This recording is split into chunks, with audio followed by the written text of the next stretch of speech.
Pour moi, Belmondo, c'est le jeune Belmondo de la nouvelle vague. Le symbole d'une époque du cinéma français. Il est le héros de beaucoup d'acteurs. Mais pour moi, Belmondo, c'est le synonyme du cinéma des années 60-70. Un physique de boxeur, des rôles de boxeur. C'est assez méconnu, mais c'était un personnage important à la CGT. Il est marrant, il me fait rigoler dans ses cascades et tout. C'est un personnage unique dans le cinéma. Il a fait quand même quelques films qui restent dans l'histoire du cinéma. J'ai grandi avec ses films, j'ai grandi surtout avec sa bonne humeur, avec son énergie, sa générosité.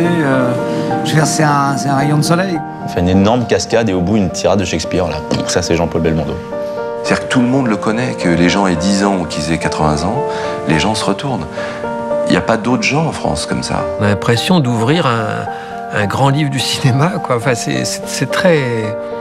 Ça fait de l'effet, quoi. Et si ça fait pas de l'effet, il vaut mieux changer de métier, quoi.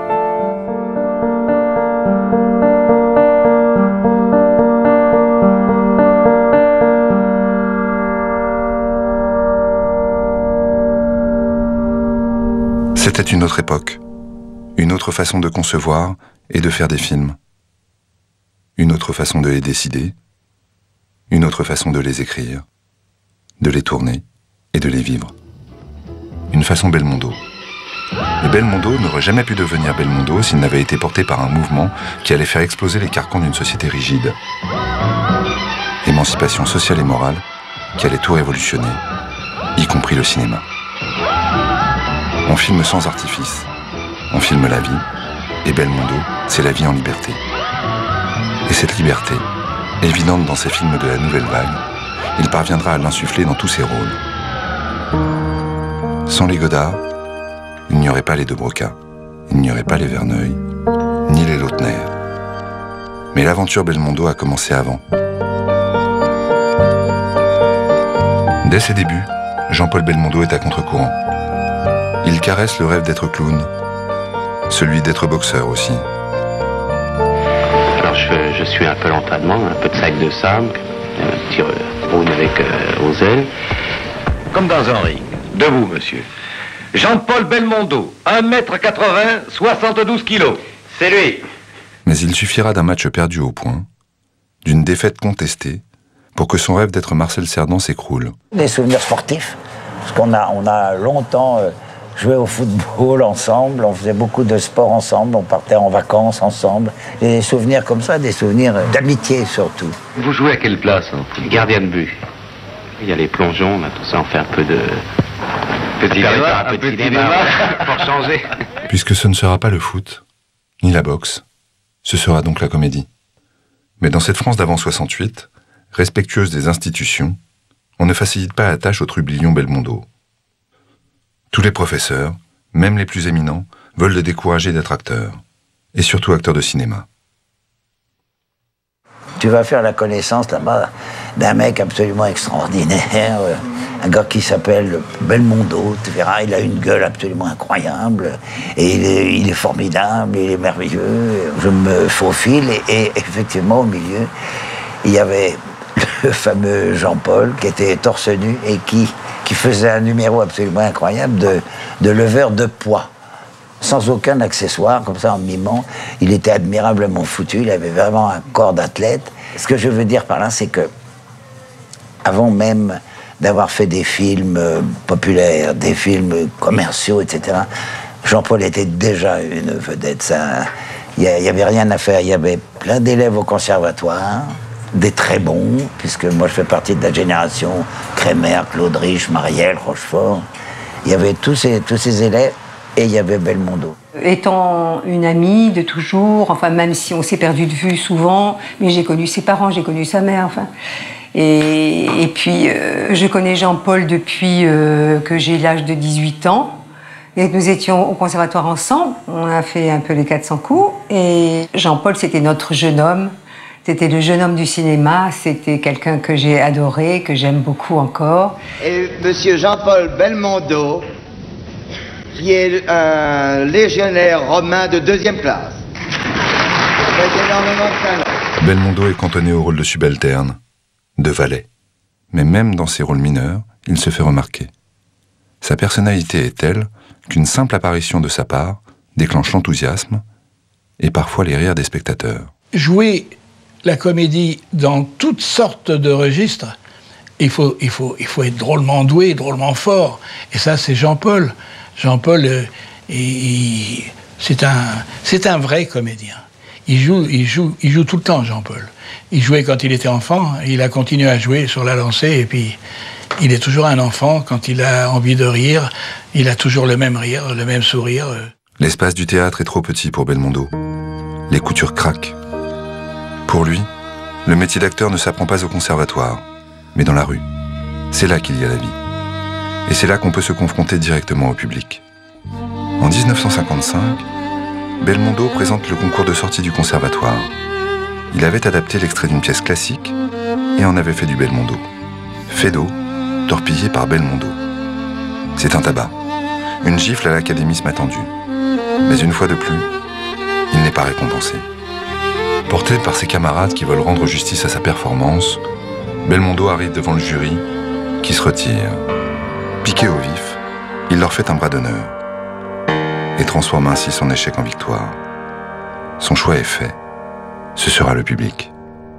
On a connu la même formation classique, avec un exercice de diction que personne ne connaît.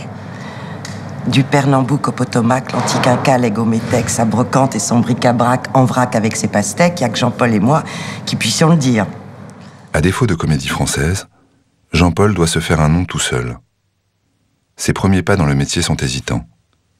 Un petit rôle dans Sois belle et tais-toi, Les copains du dimanche, film produit par la CGT.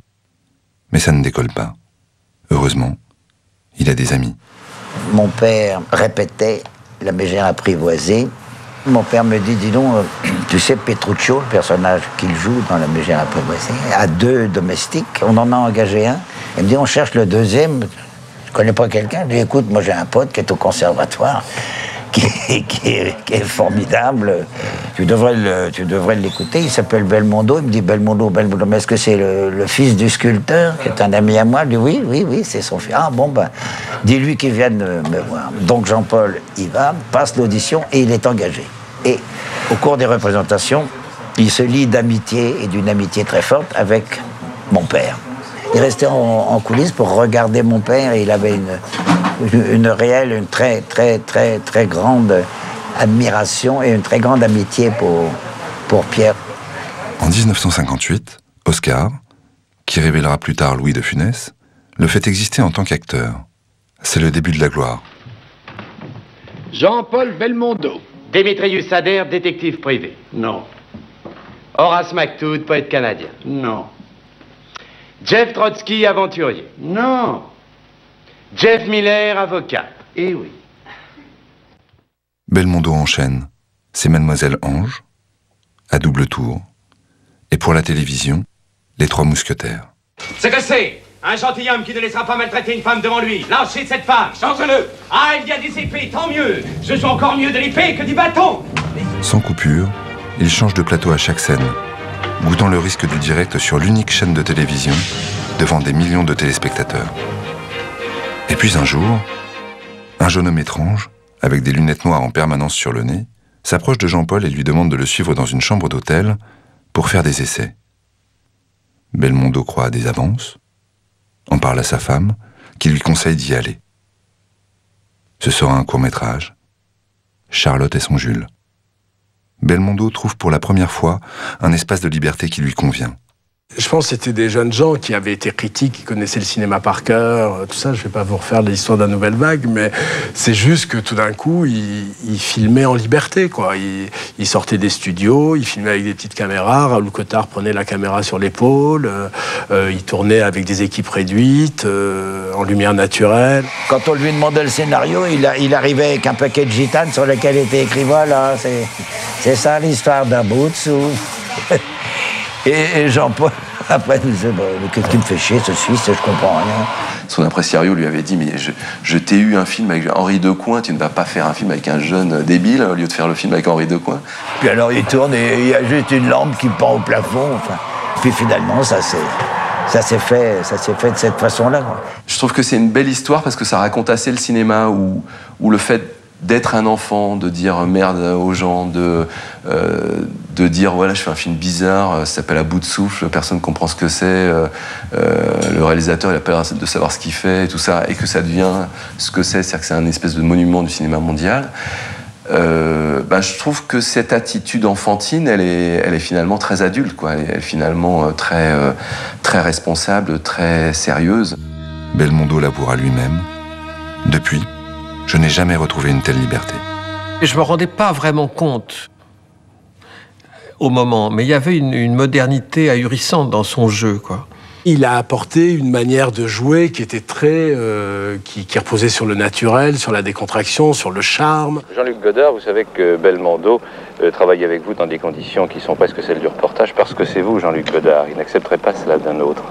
Est-ce que vous le saviez? Je crois pas, non. On travaille dans des conditions de simplicité, mais... Je parlais au point de vue scénario. Vous travaillez votre scénario, votre texte au jour le jour. Et parfois, vous ne savez pas la veille ce que vous faites le lendemain, j'ai l'impression, non? Ah ben lui, il aime mieux ça, comme il est aussi paresseux que moi, ça fait moins de travail. Alors il a reçu le succès d'À bout de souffle comme une divine surprise, hein. Il n'y croyait pas lui-même. C'était quelque chose d'incroyable. Il y a eu un retour absolument fabuleux. Quand il a fait 2 mois après la sortie d'À bout de souffle la couverture de l'Express, voici venir l'aube du belmondisme. C'était Madeleine Chapzal, hein, qui a titré l'édito comme ça. Il n'en venait absolument pas. Il était assailli par des midinettes, par les journaux de toute l'Europe. Très vite, il a commencé à tourner en Italie. Des grands metteurs en scène italiens, comme De Sica, comme Visconti, s'intéressent à des acteurs français. De Sica fait très vite appel à Belmondo pour jouer un second rôle, mais un second rôle très important auprès de Sophia Loren dans La Ciociara. Et Belmondo va entamer, comme Alain Delon, dès 1960, ce qu'on appelle sa campagne d'Italie. Nous n'avions pas vraiment de plan de carrière. Ce qui nous faisait rêver, c'était le théâtre. On a commencé un peu comme nos ancêtres, c'est-à-dire comme la génération de mon père, on ne prenait pas vraiment le cinéma très au sérieux. Melville, témoin presque anonyme du plateau d'À bout de souffle, s'intéresse à l'acteur. Ce sera Léon Morin, prêtre, le Doulos, et enfin, l'aîné des Fers chauds. Mais Belmondo ne s'amuse pas sur les films de Melville. Melville était un metteur en scène assez impressionnant, assez rude, et Belmondo se laissait pas du tout impressionner par Melville. Et Melville, qui était parfois un peu rugueux et qui aimait bien avoir un souffre-douleur sur les films, et là, il avait pris Vanel comme souffre-douleur, et Belmondo a très courageusement et très nettement pris la défense de Vanel jusqu'à foutre son poing dans la gueule de Melville. Et d'ailleurs, il a quitté le tournage de L'aîné des Fers chauds, et c'est un truc assez peu connu, c'est que le film n'a jamais été terminé, en fait. Parce que Belmondo et Vanel se sont tirés. Belmondo a pris Vanel par le bras et lui a dit « Allez, viens Charles, on quitte cet asile de fous ». Et ils sont jamais revenus. Coup sur coup, 2 personnes importantes vont entrer dans la vie professionnelle de Jean-Paul Belmondo et ne plus la quitter. Philippe de Broca et Henri Verneuil.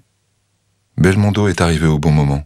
Avec la fantaisie de Broca et la rigueur de Verneuil, il va faire une quinzaine de films qui lui permettront d'assouvir sa soif de prouesse physique et de rigolade, mais aussi de côtoyer ses pairs, ses modèles, comme Gabin. Moi, j'ai un film que j'adore par-dessus tout, c'est Un singe en hiver. Donc voilà, mais c'est compliqué de choisir dans les films de Jean-Paul, mais c'est un de mes films préférés. Oui, parce que c'est l'alliage Audiard, Blondin, Gabin, Belmondo. Les 2 hommes ne vont pas mettre longtemps avant de s'apprivoiser. Il suffira de parler football. Et c'est Gabin qui, le temps d'un film, se fait alors le maître des irrévérencieux de ce singe en hiver. Belmondo devient le digne héritier de toute une génération de comédiens. Avec Cartouche, le dynamisme de Belmondo rejaillit sur son rôle. C'est pour lui un tournage heureux et un succès énorme. Je pense que Cartouche, c'est un de mes premiers souvenirs cinématographiques de jeune spectateur. J'avais aimé autant Belmondo que Claudia Cardinal dedans. Le phénomène Belmondo est en marche. Belmondo va pousser le bouchon un peu plus loin avec de Broca. C'est L'homme de Rio. Le Tintin en Amérique version Belmondo de Broca. Un film de rêve, un film de plaisir, un film de héros et d'exotisme. Comme si Belmondo n'avait pu donner toute l'ampleur nécessaire à son rôle qu'en quittant la vieille Europe, qu'en se retrouvant nulle part, c'est-à-dire dans un pays où il pouvait faire n'importe quoi. Oui, c'est-à-dire que Jean-Paul était l'acteur rêvé pour Philippe, parce que Jean-Paul adorait l'aventure, adorait les cascades qu'il voulait faire lui-même, et il aimait ne pas être limité par une manière de jouer la comédie, très, comme il l'a fait plus tard quand il jouait un prêtre, par exemple. Bon, mais alors que là, avec Philippe, il se défonçait. Il faisait vraiment... c'était 2 enfants. Mais qu'est-ce que c'est? Ah, maintenant, on va à autre chose. Oh là, oh là, oh là, oh! Allez-vous-en! Oh, les vaches! Voilà comment j'ai commencé à tourner ce qu'ils appellent un film calme. Tranquille. Reposant. Mais quand même, avouez, là, vous avez eu peur. J'aimerais vous faire avouer que vous avez eu peur. Oui, mais je vous dis, je me prends pas pour Superman, et je vous dis qu'à chaque fois que j'ai fait ces choses-là, j'ai quand même eu peur. Mais je crois que ce qui m'a aidé, justement, à faire tout ça, c'est l'ambiance qu'il y avait dans cette équipe. C'est pour ça que je vous dis, peut-être que je ne le referais pas pour un autre film si je m'entendais pas comme je m'entendais avec les gens dans ce film. Là, de l'opérateur jusqu'au metteur en scène de Broca, on s'entendait comme larron en foire. Et il y avait un enthousiasme qui se dégageait de toute l'équipe, alors j'étais un peu porté. Bref, un rôle reposant. Alors là, je leur dis, vous m'avez eu, je marche plus, je rentre. Ils me disent non. Je dis bon. D'autant plus qu'ils ajoutent, l'action va se tasser.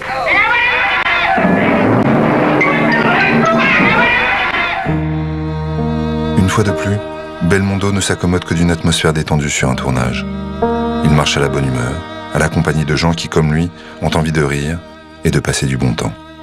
Je ne te l'ai jamais dit, Marie-Héloïse, je suis un nain. Eh oui, c'est ma sœur. Quand je fais un film avec Jean-Paul, je m'excuse, j'ai pas l'impression de travailler. On plaisante, on rit. Il passe son temps à chahuter, je crois que ça doit le mettre en condition. Oh, mais personne ne répondra donc à ce petit téléphone. Oh, on va tout de même. Allô, oui, ma chérie. Oh, bah qu'est-ce qu'il... Écoutez, j'étais là il y a 2 minutes. Eh ben oui, mais j'étais là, pas maintenant. Mais foutez-moi le camp, foutez-moi le camp. Oh, putain, seulement celui-là, quoi. Cet esprit bon enfant, cet esprit de troupe qui a fait école, se retrouvera dans les films de Belmondo jusqu'à devenir quasiment une marque de fabrique. Ils ont tout eu, quoi. L'amitié, dès le conservatoire, travailler encore 30 ans ou 40 ans après, avec les mêmes encore. Sa fidélité en amitié, c'est son tempérament généreux, passionné, totalement professionnel. Non, j'aime beaucoup. On devenait amis avec lui très facilement. Il était ouvert, il était un homme simple. Il rigolait comme tout le monde, quoi. C'est comme on faisait sans être acteur. Il tourne un film, alors je crois que c'est Les Mariés de l'Andes, et qui se tourne en Bulgarie ou dans un de ces pays-là, derrière le rideau de fer. Au cours d'une soirée, mon père dérape un peu. Et quand mon père dérapait, il faisait quand même pas mal de poussière. Bref, il se fait arrêter par la police. Et il est embarqué par les gendarmes derrière le rideau de fer. Et le lendemain matin, les gendarmes raccompagnent mon père à l'hôtel, convoquent la production et disent on est désolé, mais M. Brasseur est expulsé du pays. Donc mon père monte dans sa piole, il fait son bagage, et puis il dit quand même, avant de partir, je voudrais dire au revoir à tout le monde. Il va dire au revoir à Jean-Paul.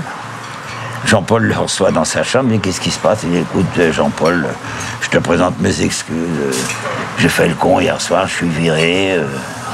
Bon. Et mon père descend dans le hall, prêt à s'en aller. À ce moment-là, Jean-Paul descend, tout habillé, avec un manteau et une valise à la main.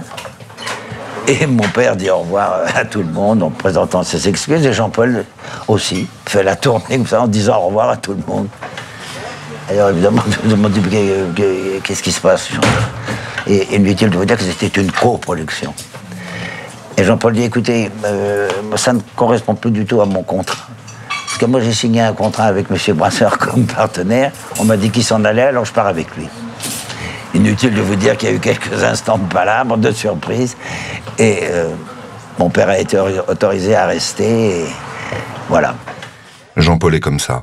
C'est sa nature d'égrener ses tournages de tours et de blagues.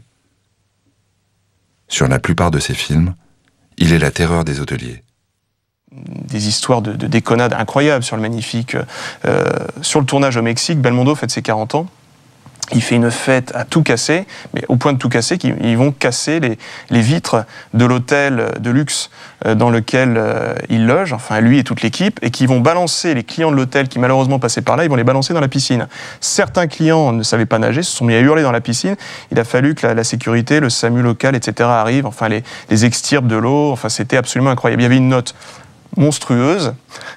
Belmondo, le lendemain, dessoulé, dégrisé, arrive tout penaud auprès de la direction de l'hôtel, et la directrice de l'hôtel, c'était une femme, l'accueille, grand sourire, écoutez, j'espère que vous avez passé, monsieur Belmondo, une agréable soirée ici. Non, c'est pour l'établissement. Ah non. Je ne pensais qu'on a été au maximum. Ça peut déjà vous aider. On a été au maximum de faire des conneries, et quand je dis au maximum, à la limite du procès. Hein. Quand tu commences à lire, tu t'approches d'elle. Mais qu'est-ce qu'il y a? Arrête de me regarder comme ça, enfin. Je vois tes paroles. En général, les gens qui font ce genre de film sont des gens qui aiment bien rigoler. Alors on travaille en s'amusant en même temps. Et heureusement, parce que si tous les films fallait faire la messe en les jouant, ce serait pas marrant. Oh non.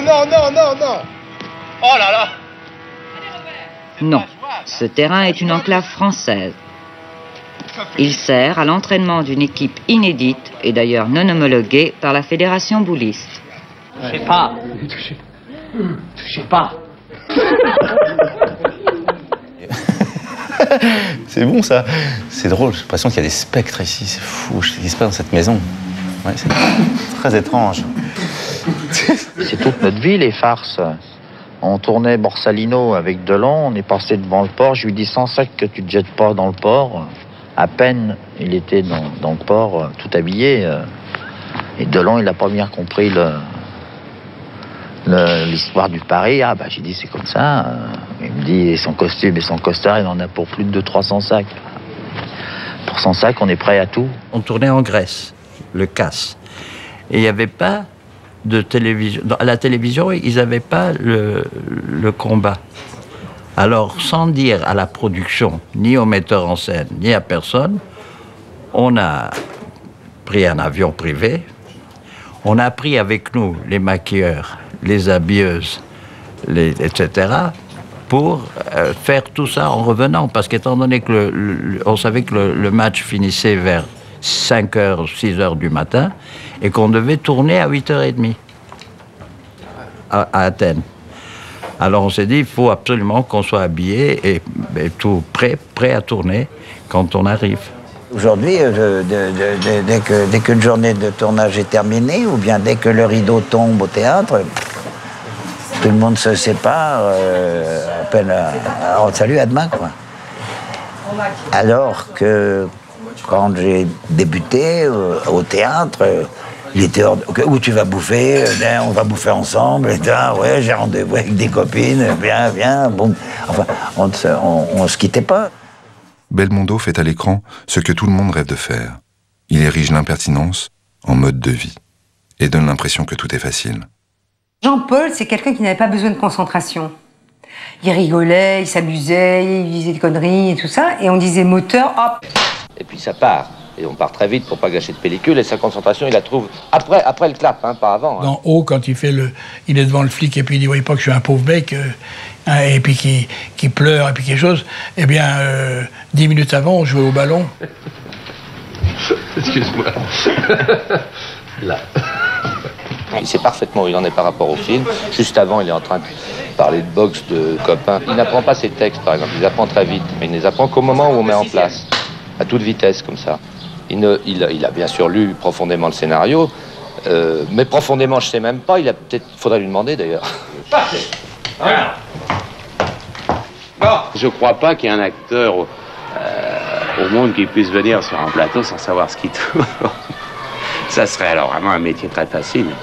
Qu'est-ce que vous faites entre les prises? Rien, j'admire la mer. Pierrot le Fou, je trouve ça magnifique. Je trouve que c'est un film magnifique de liberté, d'audace, de poésie, de voilà.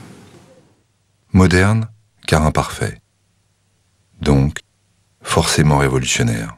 Il y a quelque chose de fondamental chez Belmondo, qui est le plaisir du jeu, c'est-à-dire qui est le plaisir de la comédie pure. Il a vraiment inventé une façon de jouer, quoi. Et donc après, il y a des gens qui peuvent imiter cette façon de jouer. Mais il a vraiment inventé quelque chose. Tout part de l'intérieur pour un rôle. Mais je suis contre aussi, vous voyez, toutes les histoires d'acteurs studio où les types se prennent la tête dans les mains et disent je suis un arbre, je suis une pomme, je tombe. Enfin tout ça, alors j'y crois pas du tout.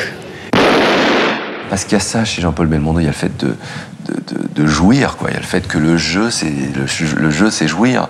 Et être acteur, c'est faire des actes, mais comme un enfant. Et d'ailleurs, dans le mot jouer, il y a le double sens. On joue une scène et puis on joue comme un enfant joue. Et je crois que la seule chose importante quand on tourne, c'est de garder cette générosité, ce plaisir, parce que c'est ce qui se communique. On peut écrire ce qu'on veut sur une scène, s'il n'y a pas de générosité, si ça se passe pas bien ou s'il n'y a pas un minimum de don de soi, il n'y a rien qui passe. J'ai été élevé, moi, Jean-Paul Belmondo, je l'aime, il le sait, je le respecte, je ne fais pas du Jean-Paul Belmondo, je viens juste voir le mec qui m'a donné envie de faire ce cinéma, de faire du cinéma populaire, d'être libre et de s'en foutre un petit peu plus chaque jour. Cette joie de jouer, il l'exprime dans des registres très variés. Il y a une telle effervescence, une telle créativité dans le cinéma européen et a fortiori français, qu'il est royalement servi, je dirais. Bon. Et il alterne, il a cette chance incroyable, il a ce flair aussi formidable d'alterner des films, de purs films de divertissement. Je pense par exemple à des films de Broca, mais qui sont aussi des films d'auteur, mais des films vraiment d'évasion, comme L'Homme de Rio, qui lui fait découvrir un peu son rapport à la cascade, à son physique, ou Les Tribulations d'un Chinois en Chine, avec des films, plus spécifiquement des films d'auteur, hein, les Godard. La même année, il faut se rendre compte, Belmondo tourne Pierrot le Fou et Les Tribulations d'un Chinois en Chine, qui marchent l'un et l'autre. Donc il est un peu en état de grâce. Il tourne en 66 Le Voleur, qui est un film de Louis Malle, qui s'adapte pas totalement à la personnalité de Belmondo. C'est un vrai film d'auteur. Belmondo rentre dans l'univers un peu amer, désillusionné de Louis Malle. Et il fait une création absolument remarquable. Le public le reçoit assez mal, ce film. Pourquoi ? Parce qu'il n'y retrouve pas le Belmondo qu'il aime, le Belmondo des cascades, le Belmondo truculent. Il est beaucoup plus sombre dans ce film. C'est ce que je dirais le Belmondo, je l'appellerais le Belmondo première manière, hein, ce Belmondo-là. C'est-à-dire gouailleur, mais avec une certaine amertume, un certain désenchantement, qu'on ne va plus retrouver par la suite. Le Voleur marche pas formidablement. 3 ans plus tard, il fait La Sirène du Mississippi, où Truffaut va encore beaucoup plus loin, c'est-à-dire qu'il inverse la mécanique des rapports amoureux avec Catherine Deneuve. Belmondo joue un peu le rôle de la femme, entre guillemets, et Deneuve, celui de l'homme. Ça va foncièrement déplaire au public de Belmondo. Le film est un échec retentissant. Et Belmondo va entendre parmi le public des réactions qui vont le refroidir complètement. Ouais, c'est quoi ce mec qui se laisse avoir, qui se laisse mener par le bout du nez par une femme? C'est inadmissible, on ne retrouve pas le Jean-Paul qu'on aime. Et ça va tellement le marquer, ça va avoir une incidence directe sur sa ligne de conduite professionnelle, hein, sur la suite de sa carrière. Belmondo va refuser, par la suite, de tourner des rôles de lâche, entre guillemets, ou de faible. Les 2 plus grandes stars du moment vont alors se rencontrer. 2 monstres sacrés. Delon, Belmondo, pour Borsellino. Aux États-Unis se tourne Butch Cassidy et le Kid, avec Redford et Newman. Et ça, c'est l'idée de Delon, de transposer en France le concept du film de copain. À l'époque, c'est la réunion des 2 stars numéro 1 du cinéma français. Ce qui était très troublant dans Borsalino, c'était la différence des 2. L'un est décontracté, solaire, et que l'autre est fermé, romanesque. Alain qui était la gravité avec ses yeux couleur ardoise, ses cheveux gominés. Jean-Paul qui était lumineux, qui n'avait pas envie de s'installer, de se poser dans la richesse, etc. Là, il y avait une grâce. Belmondo et Delon ont une grâce. Les autres ont autre chose. Depardieu, c'est Depardieu, immense acteur. J'ai tourné avec Gérard. Mais quand vous voyez Delon et Belmondo sortir de la mer dans Borsalino, il se passe quelque chose. Les 2 ensemble, on n'aimait pas être derrière. Surtout moi avec mon 1m60, à part ramener les verres et allumer les clopes. Sortait de la douche, il se mettait juste le truc comme ça, il a paire d'abdos. Et tout le monde fait, ouais, évidemment, moi, il va falloir plutôt que je travaille dans le short. Parce qu'il est quand même le seul à avoir des maillots courts. N'importe qui, vous pouvez les mettre à Georges Clooney, n'importe qui, personne ne le tente. Personne ne l'a tenté d'ailleurs. Succès énorme pour un film aux allures de classique. Belmondo, en 70, il est un petit peu à la croisée des chemins. C'est-à-dire qu'il se demande s'il y a une bonne formule. Pour rester dans les meilleurs, il doit se donner entièrement à ses rôles. Et sa volonté indéfectible de ne pas tricher va le conduire à prendre tous les risques pour satisfaire les spectateurs. Cette prise de risque prouve à la fois son implication totale dans un projet et l'adéquation parfaite avec les personnages qu'il incarne. Parfois dramatique, mais ça n'est pas tragique, c'est très réaliste. Et puis il y a Jean-Paul Belmondo.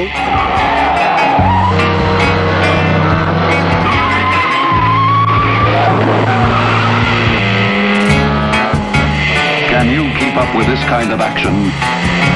When Cats, the burglars. Dans le casse, il y a des cascades invraisemblables que Jean-Paul a toutes réalisées lui-même. Bon, il avait une scène, je sais pas, il sautait sur un tramway. Je disais, mais pourquoi tu fais tout ça? Laisse quelqu'un faire ça, tu peux tomber, tu peux te casser la gueule.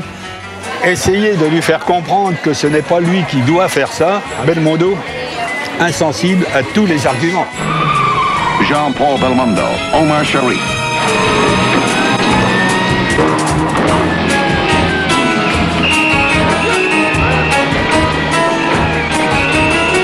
Action like no movie ever caught before.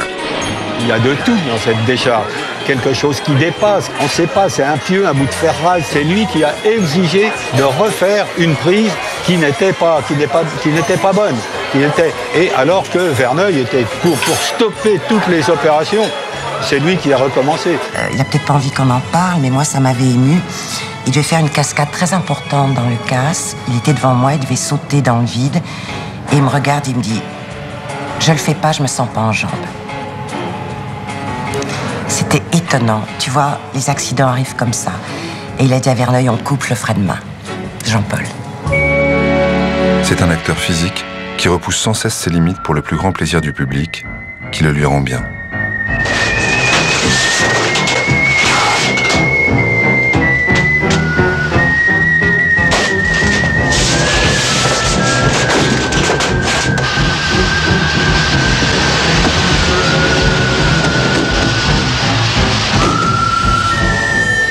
Alors ils ont réquisitionné une station de métro où il y avait des chefs de gare, mais des vrais quoi, qui étaient là pour faire marcher les trains, les métros, etc.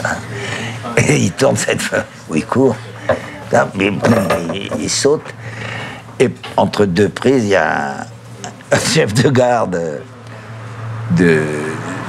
la station, je sais pas quoi, qui dit à Jean-Paul, « Ah, M. Belmondo, c'est costaud, moi, je vais vous dire... » Ben tiens, pour 100 millions, ben, je fais pas ça. Et Jean-Paul lui a dit, moi non plus. Insensible au vertige, insensible à quoi que ce soit, il était capable vraiment de se désincarner. Il n'avait plus de réaction humaine. C'était un autre homme, là c'était Superman. Jean-Paul Belmondo, avec Peur sur la ville, exécute lui-même toutes les cascades de son personnage, comme s'il n'existait plus de frontière entre lui et celui qui l'interprète. Moi, je sais qu'en tant que spectateur, j'aime bien suivre et voir que c'est l'acteur qui est là.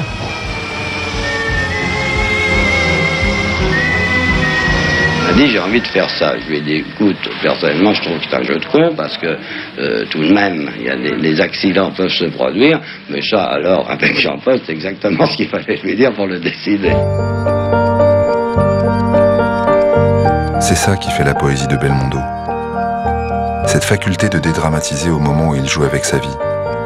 Ce pouvoir de nous faire croire que la mort n'existe pas. Sans jamais se regarder, il visite des mondes insoupçonnés qu'il partage avec nous. Univers de rire, de délire, de clown. Si vous croyez que c'est être acteur que de se pendre à un hélicoptère dans un caleçon à pois rouge, et lui disait, mais vous pouvez pas savoir le plaisir que je prends. Vous lui apportez un sujet avec des 1000 cascades, il va sauter d'une fenêtre à l'autre. Il lit pas le sujet, il lit les cascades. C'est un extravagant. Belle est un extravagant. Un incorrigible, enfin, on lui faisait tout faire. Hein. Ce garçon, des capes, des machins, moustaches, plus de moustaches, des barbes. Non, mais il aime ça, attention. Il y a un côté il y a un frégoli qui se sommeille chez Jean-Paul. Inclassable, impertinent, il est à contre-courant. Un Incarnant des valeurs de liberté dans la société en mal d'émancipation des années 60, le cœur ballant dans les années 70, les années d'entre-deux, il incarne le policier ou le trublion.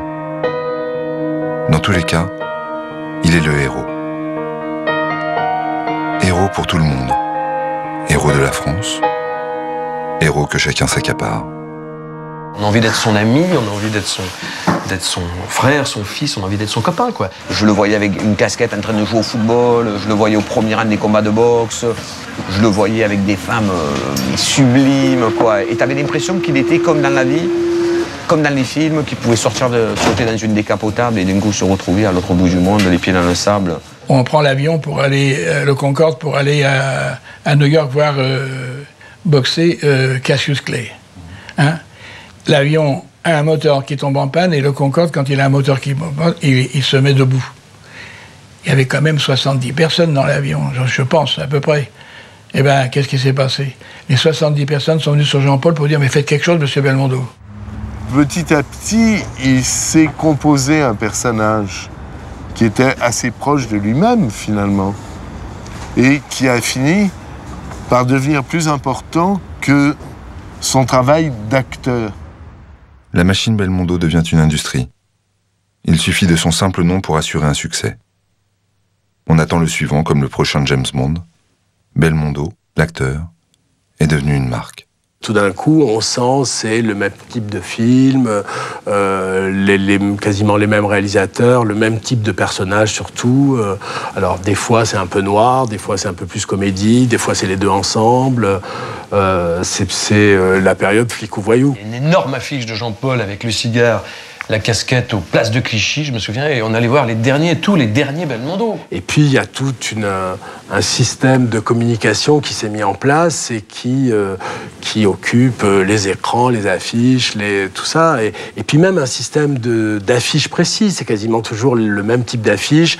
Tout d'un coup, je crois que c'est à partir de Peur sur la ville, où son nom est écrit toujours dans les mêmes caractères. Il n'y a plus de prénom, il n'y a que le nom, Belmondo. C'est quand même un monument, Belmondo. Comment on peut lui tourner le dos? Belmondo, si un jour vous vous rendez compte que vous vous contentez d'être Belmondo dans les films et non plus d'incarner le personnage, ça serait grave, non? Ah oui, ça serait grave, ça serait triste surtout, parce que je trouve que le métier d'acteur, c'est très joli, et si on joue son personnage à soi tout le temps, c'est plus drôle. Ce qui est bien, c'est d'être justement un matin, je sais pas, un boucher, le lendemain être un directeur d'usine. La sortie de l'As des As, c'est vrai que c'est peut-être le summum de la machine, du rouleau compresseur Belmondo, Cerrito, René Château. Le réalisateur de La Grande Vadrouille avec la star préférée des Français, ça fait forcément... Alors, ils occupent l'espace beaucoup, à la fois sur les affiches, dans les salles, tout ça. Et à ce moment-là sort un film qui marque le retour de Jacques Demy, qui est Une chambre en ville. Il a eu beaucoup de mal à le faire, le casting a changé, tout ça, et ils sortent le même jour. Donc forcément, le film de Jacques Demy, qui est une comédie musicale, engagée, sociale, marche pas. On a été appelé pour signer une pétition pour défendre Une chambre en ville. Et qu'à l'arrivée, elle s'est retournée contre une condamnation du film de Gérard Houry avec Belmondo. Mais c'était pas le but. Hein. Enfin, moi, il me semble que si on nous l'avait présenté comme ça, on l'aurait pas signé.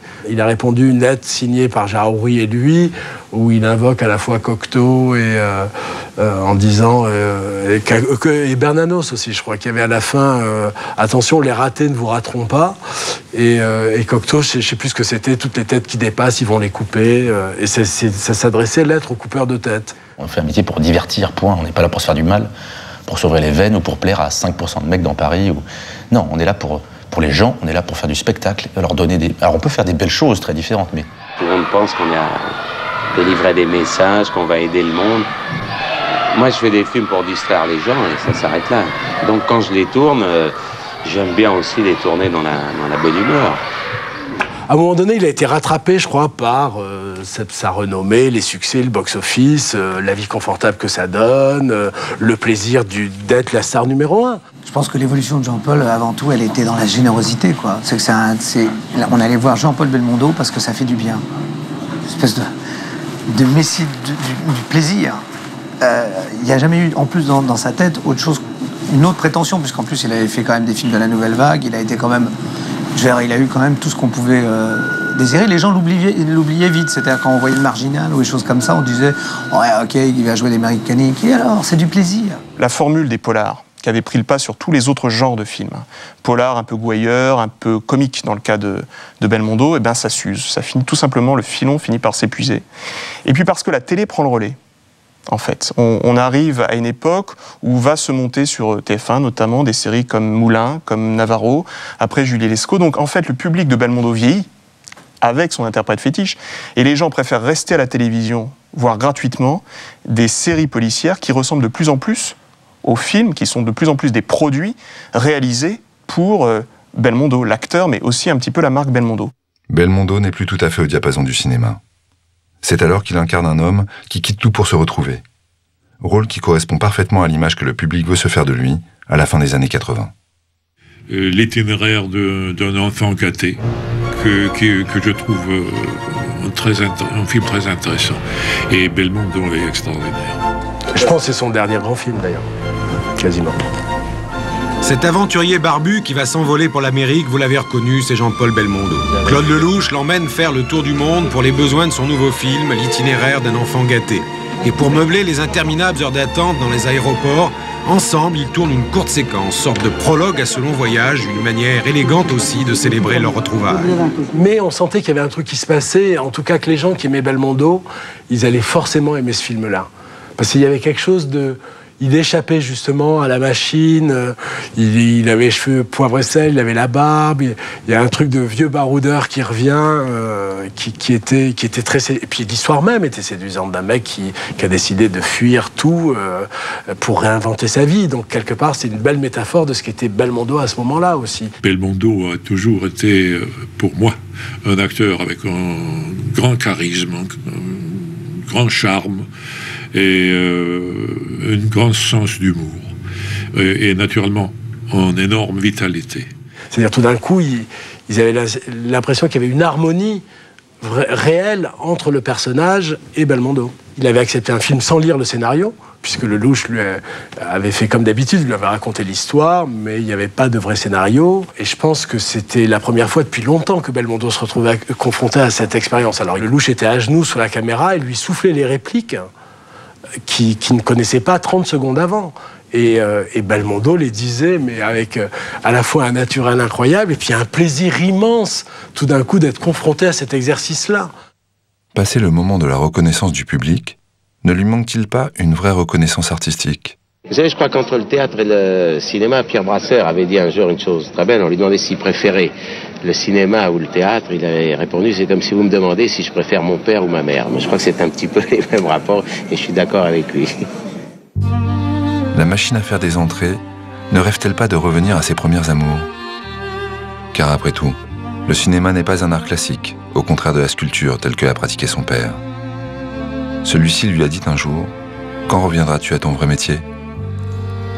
Quand il a commencé à refaire du théâtre, j'étais la première à être là, au Théâtre Marigny. Tout d'un coup, le Belmondo qu'on connaissait n'existe plus et on retrouve le Belmondo du départ. Pour assouvir sa soif de théâtre, Belmondo choisit d'incarner une personne qui représente l'acteur dans toutes ses dimensions. Keane. C'est toutes les facettes de Belmondo. C'est le personnage somme. Comme s'il avait besoin, pour rattraper le temps perdu, de jouer tous les personnages en un seul. C'est justement dans ce moment où Jean-Paul Belmondo quitte Bébel et revient aux racines de son métier qu'il reçoit la récompense suprême au cinéma. Le gagnant est Jean-Paul Belmondo. Dans l'itinéraire d'un enfant gâté.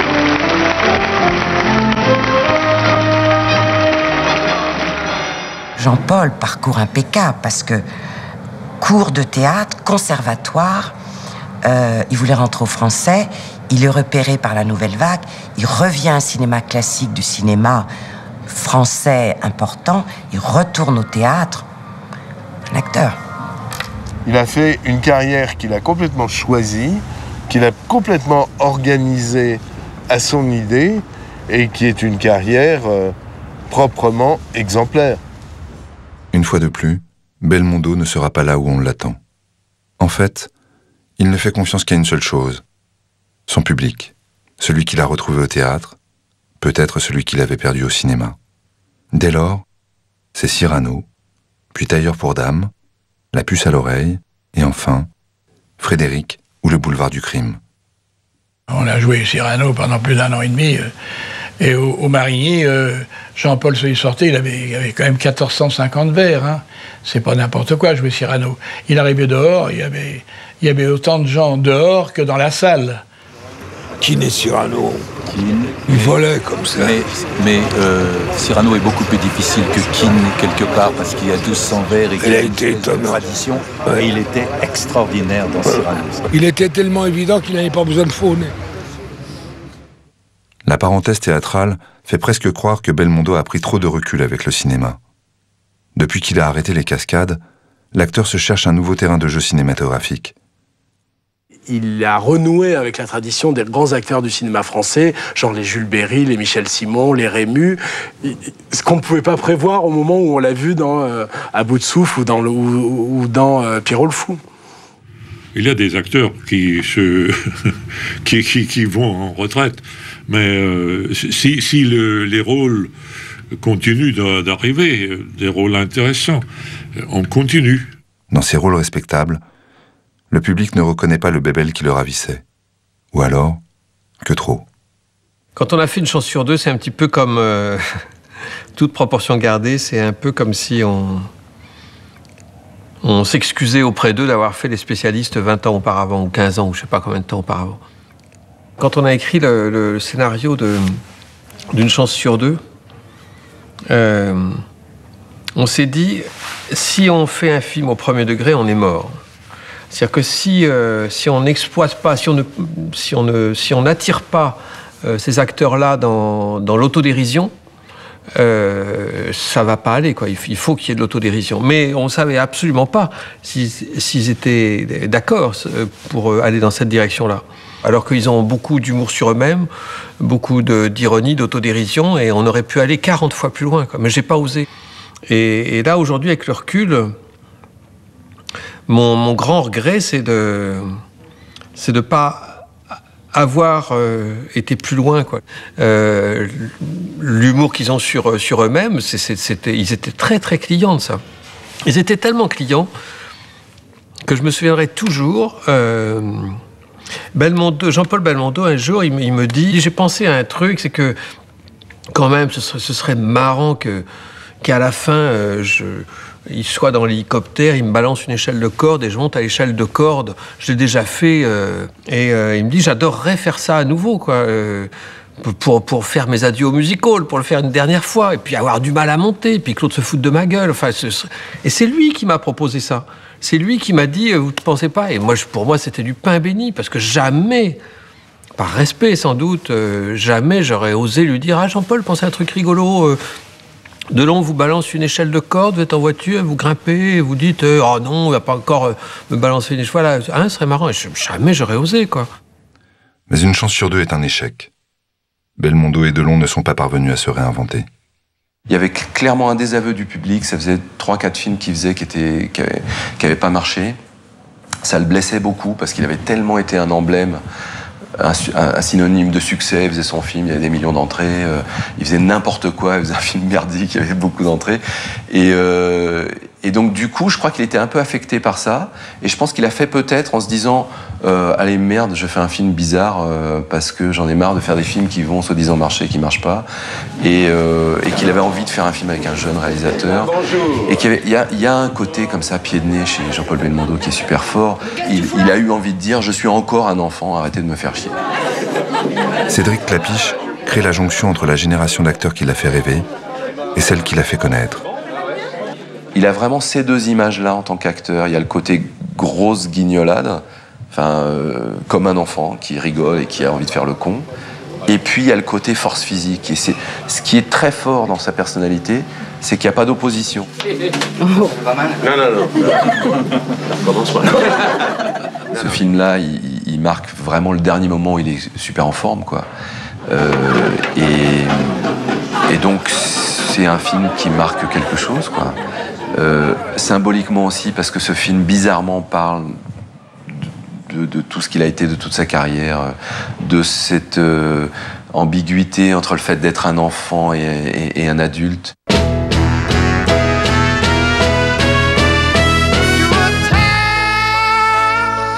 C'est super émouvant de travailler avec quelqu'un comme lui. C'est émouvant parce qu'on se dit qu'est-ce que ça sera triste quand il va disparaître et qu'est-ce que c'était génial d'être avec lui pendant qu'il était là, quoi.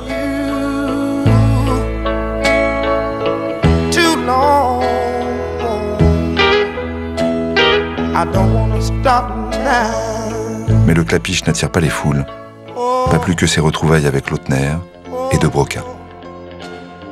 Quand Fechner a eu cette idée de faire aujourd'hui un film avec Delon et Belmondo, il trouvait ça sensationnel, il m'en parle, je trouve ça formidable, très bien, quand est-ce qu'on s'y met?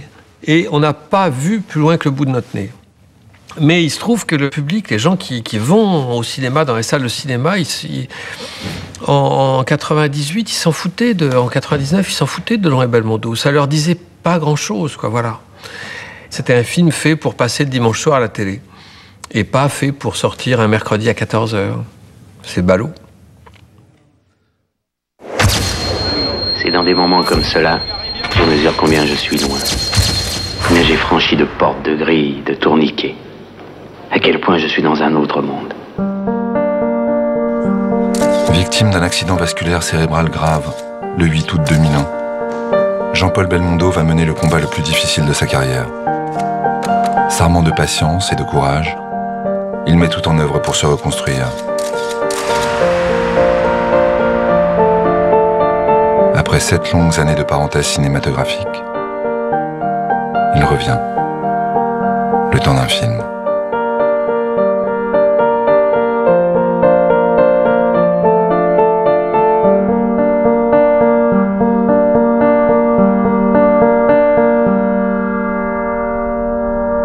Pour tous les acteurs qu'on aime, on a envie qu'il y ait un grand film qui marque la fin, voilà.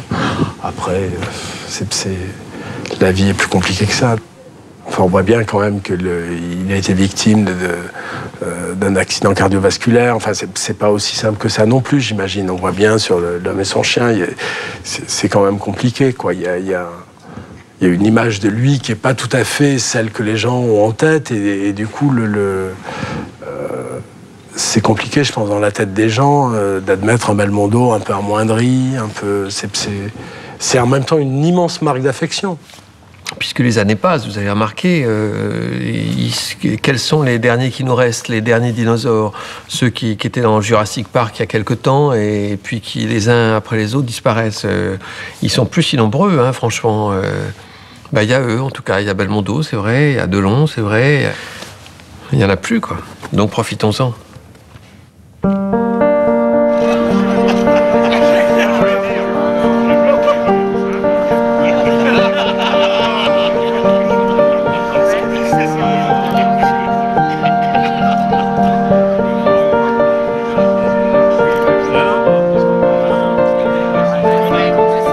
Je crois qu'on est nostalgique, que ce soit Jean-Paul ou Alain et moi, de cette période-là, de ce cinéma-là, qu'on retrouvera peut-être jamais. Ça a été une époque. Il faut accepter qu'elle est révolue.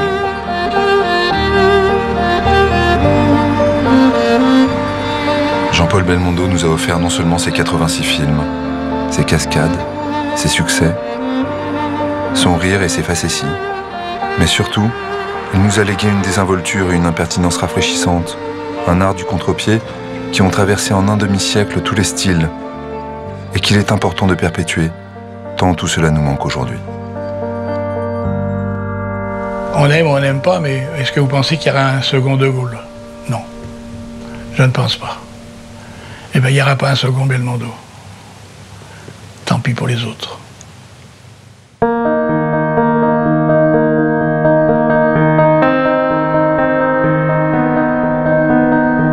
Jean-Paul Belmondo, c'est comme des musiques qui font la bande son de ta vie, tu sais, quand tu écoutes une musique comme ça, d'un coup tu as des pans entiers de ta vie qui reviennent. Et Belmondo, j'allais dire, il fait partie, pas de la bande de son, mais de la bande, si, de son aussi, mais de la bande visuel, j'allais dire, de ma vie. Il y a toujours le dimanche soir, ou le samedi soir, ou à des moments comme ça, le moment où on a envie de se faire du bien, et là on se fait du bien, voilà. Et Jean-Paul Belmondo, il a fait du bien à des milliers de gens qui n'allaient pas bien, ou qui allaient bien et qui étaient encore plus heureux de fêter ça. Il est dans 100 000 $ au soleil et il fait... J'aurais une grande maison, un étang et des canards. C'est con les canards, mais ça fait cossu. Je me souviens quand on revenait de Tunisie, après le tournage, et qu'on était dans l'avion, à un moment il s'est endormi, il y a les gens qui faisaient la queue pour le prendre en photo pendant qu'il dormait. C'est-à-dire que c'est des images... Enfin, c'est étonnant, quoi, ça arrive à personne d'autre, quoi. Je vais voir Minos. Peur sur la ville. Minos!